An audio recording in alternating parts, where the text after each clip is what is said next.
نواسہ رسول جگر گوشہ بطول شہید کربلا حسین ابن علی رضی اللہ تعالیٰ عنہ اور رفقا کی لازوال قربانیوں کو سلام عقیدت۔ ملک بھر میں یوم عاشور پر علم ذوالجناح کی جلوس، عزاداروں کی نوحہ خوانی، سینہ کوبی اور زنجیر زنی، مجالس عذاب بپا، شہدائے کربلا کی جرأت و شجاعت، عزم و استقلال، عشق و وفا اور صبر و رضا کی بے مثال داستانوں کا تذکرہ۔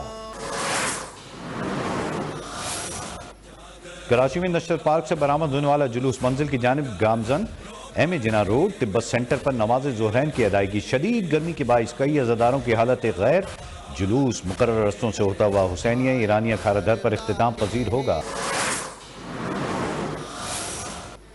لاہور میں نثار حویلی سے برآمد ہونے والا مرکزی جلوس اپنی منزل کربلا گام شاہ کی جانب گامزن سنہری مسجد کے سامنے نماز ظہرین کی ادائیگی۔ پشاور میں امام بارگاہ سید علی شاہ رضوی سے برآمد جلوس روایتی رستوں پر روانہ ہوا۔ کوئٹہ کا مرکزی جلوس علمدار روڈ سے برآمد ہوا، جس میں مختلف امام بارگاہوں کے دستے شامل ہیں۔ اسلام آباد میں یوم عاشور کا مرکزی جلوس امام بارگاہ قدیمی پر ختم ہوگا۔ راولپنڈی میں بھی شبیہ ذوالجناح کا مرکزی جلوس منزل کی جانب گامزن امام بارگاہ عاشق حسین تیلی محلہ سے برآمد ہونے والے جلوس میں عزاداروں کی زنجیر زنی اور سینہ کوبی، ملتان، ڈی آئی خان، رحیم یار خان، گجرات، ڈسکا، میاں والی، اٹک اور منڈی بہاؤالدین میں مجالس اور جلوس۔ حیدرآباد سکھر گھوٹ کی جیکوباد نواب شاہ میں بھی عزاداروں کی ماتمداری، ٹانک، ہنگو اور ڈی آئی خان میں جلوس اختتام پذیر۔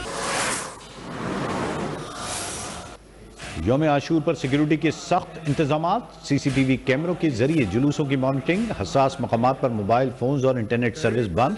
کراچی سمیت مختلف شہروں میں ڈبل سواری پر بھی پابندی۔ یوم عاشور پر نظر و نیاز کا سلسلہ بھی جاری۔ ملتان میں 250 من وزنی حلیم کی دیگ تیار۔ کراچی میں جگہ جگہ حلیم، بریانی، زردہ اور دال چاول کا اہتمام۔ اکاڑا میں مٹی کے روایتی برتنوں میں کھیر اور میٹھے پانی کی نیاز۔ عمر کوٹ میں ہندو کمیونٹی کی جانب سے لنگر اور سبیل کا اہتمام۔